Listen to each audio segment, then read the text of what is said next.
Saat Jaka mau masuk, ia melihat ada seorang wanita di dalam ruangan Rofik. Jaka pun mulai curiga terkait wanita yang berada di kantor Rofik. Anehnya, saat Jaka membuka pintu, sosok wanita itu hilang seketika.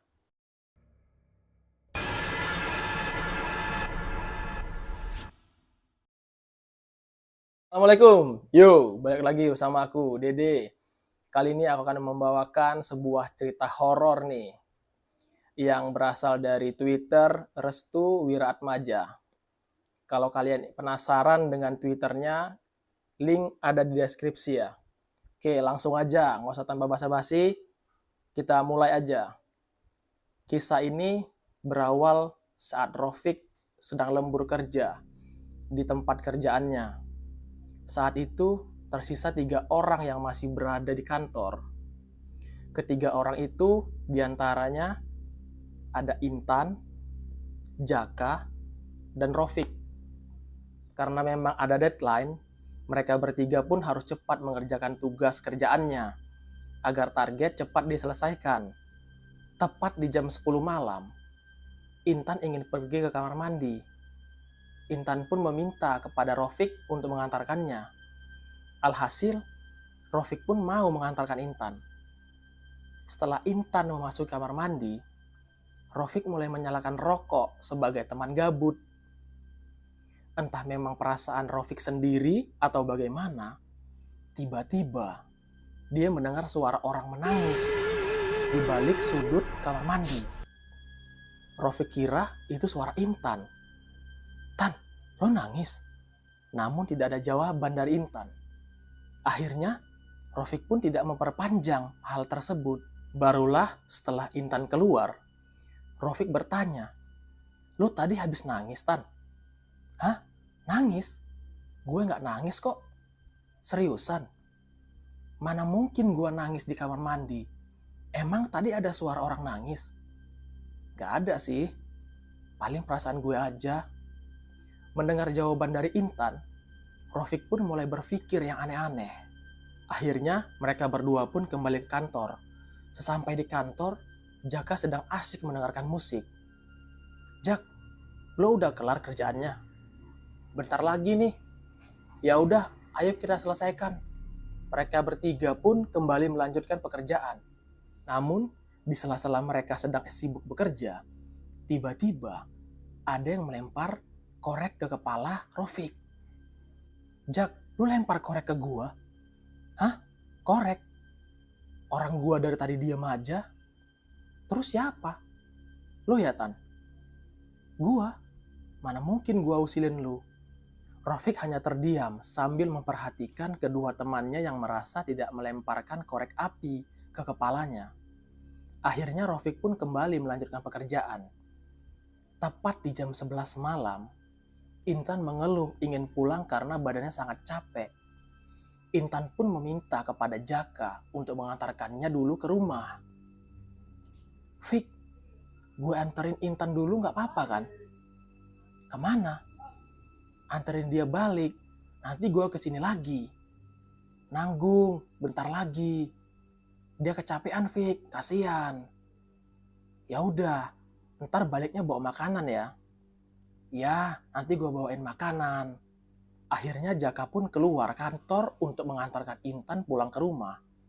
Dan sekarang tinggallah sendiri Rofik di kantor. Di sela-sela Rofik sedang menggarap kerjaannya, hal yang aneh pun kembali terulang. Tiba-tiba, Rofik mendengar suara langkah kaki dari luar kantor. Rofik pun mulai heran. Tidak mungkin yang berada di luar itu Jaka. Rofik pun mencoba untuk berpikir positif agar dirinya tidak terbawa suasana kantor yang sedang sepi. Singkat cerita, Rofik tiba-tiba haus. Dia pun ingin mengambil air minum di dapur. Karena keterpaksaan, Rofik pun memberanikan diri untuk pergi ke dapur. Saat dirinya mau ke dapur, Rofik mendengar suara air keran berbunyi. Rofik kira sebelum Jaka dan Intan pergi, mereka berdua lupa mematikan keran. Akhirnya, tanpa pikir panjang, Rofik pun mematikan keran tersebut. Setelah itu, ia pun mengambil air minum di dapur. Namun setelah Rofik meletakkan gelas di meja, tiba-tiba ada sesuatu yang menyenggol gelas tersebut hingga terjatuh. Rofik pun terkejut bukan main. Ia menyadari bahwa itu bukanlah kesalahannya. Karena saat Rofik menaruh gelas, posisi kedua tangannya sedang memegang HP. Rofik pun segera mencari sapu dan serokan untuk membersihkan bekas-bekas kaca gelas tadi. Setelah selesai membersihkan pecahan gelas itu, Rofik pun kembali lagi ke ruangannya dan melanjutkan pekerjaan dengan pikiran yang masih bertanya-tanya. Jam sudah menunjukkan pukul 23.30. Namun Jaka belum ada datang. Rofik pun mencoba menelepon Jaka lewat HP. Namun beberapa kali Rofik menelpon, tidak ada jawaban sama sekali dari Jaka. Rofik pun mulai resah saat itu. Ia merasa ada yang aneh di kantornya. Sebelumnya, saat Rofik lembur, tidak ada kejadian janggal seperti yang dia rasakan sekarang.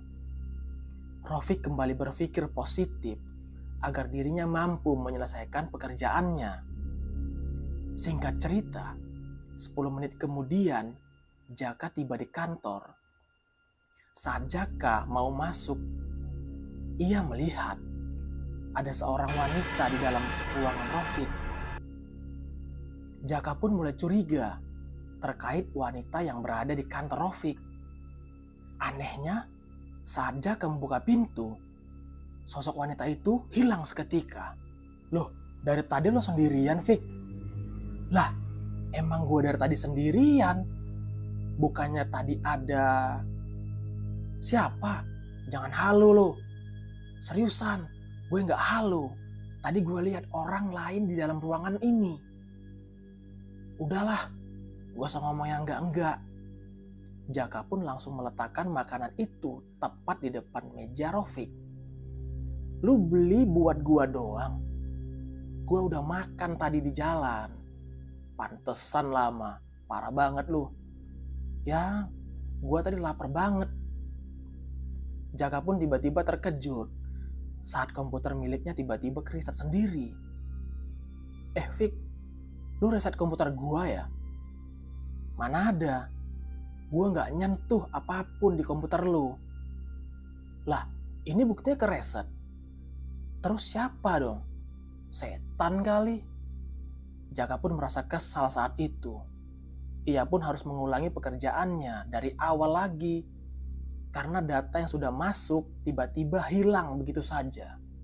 Alhasil, mau tidak mau, Jaka kembali menata data-data yang sudah hilang tanpa bekas tadi. Di sela-sela Jaka sedang menggarap pekerjaan, Jaka mendengar suara tangisan tepat di luar ruangan. Suaranya sangat jelas dan membuat Jaka merinding seketika. Fik, lu denger nggak? Dengar apaan? Suara orang nangis? Mana ada? Gak ada suara apapun. Coba deh, lu diam sebentar. Ini jelas banget. Mereka pun diam sejenak untuk mendengar suara tangisan yang baru saja didengar oleh Jaka. Di saat mereka sedang mencoba fokus untuk mendengar suara tangisan tersebut, tiba-tiba dari depan ruangan, mereka melihat sosok wanita bergaun putih melewati mereka. Rofik dan Jaka yang melihat itu langsung saling tatap-tatapan. Lu lihat gak barusan, Fik? Iya, gue lihat. Jelas banget. Kayaknya kita harus nunda kerjaan kita nih. Kita pulang aja yuk. Rofik pun langsung menyimpan file pekerjaannya dan menutup komputernya. Sama seperti Rofik, Jaka pun melakukan hal yang sama. Di tengah pekerjaan mereka yang belum kelar, mereka berdua diperlihatkan oleh penampakan wanita bergaun putih sedang melintasi ruangan mereka berdua dengan jelas. Setelah mereka selesai membereskan seluruh pekerjaannya, mereka berdua pun langsung keluar dari ruangan dan langsung menuju tempat parkiran. Namun, di saat yang sama, suara tangisan itu terdengar kembali tepat di belakang mereka. Rofik dan Jaka pun terdiam sejenak. Secara bersamaan, mereka berdua menengok ke arah belakang. Saat mereka menengok ke arah belakang, ternyata tepat di depan ruangan sedang berdiri sesosok kuntilanak dengan wajah yang tertutup rambutnya. Rofik dan Jaka pun langsung berlari menuju tempat parkir. Ternyata sosok yang selama ini mengganggu lembur mereka adalah sosok kuntilanak yang merupakan penunggu kantor itu. Setelah mereka tiba di tempat parkiran, mereka langsung pulang dan tidak ingin mengulangi kegiatan lembur lagi kecuali jika beramai-ramai. Singkat cerita, keesokan harinya, Rofik dan Jaka melaporkan hal ini kepada atasannya. Dan atasannya pun membenarkan jika di kantor itu ada sosok kuntilanak yang memang menampakkan diri ketika di malam hari. Atas penjelasan tersebut, Rofik dan Jaka pun tidak lagi-lagi mau lembur kerja. Karena yang mereka takutkan adalah saat mereka berdua sedang bekerja, sosok kuntilanak tersebut mengganggu pekerjaan mereka. Semenjak saat itulah, atasan melanggar para pekerjanya untuk melakukan lembur kerja, kecuali dengan jumlah yang melebihi dari 5 orang. Nah, begitu aja ceritanya. Jadi, masih berani lembur kerja sendirian atau 2 orang. Jangan lupa ya, kalau kalian suka dengan cerita ini, tinggalkan like, komen, dan subscribe channel ini ya. Agar channel ini bisa memberikan cerita-cerita horor lagi untuk kalian semua yang mana tahu itu pengalaman kalian.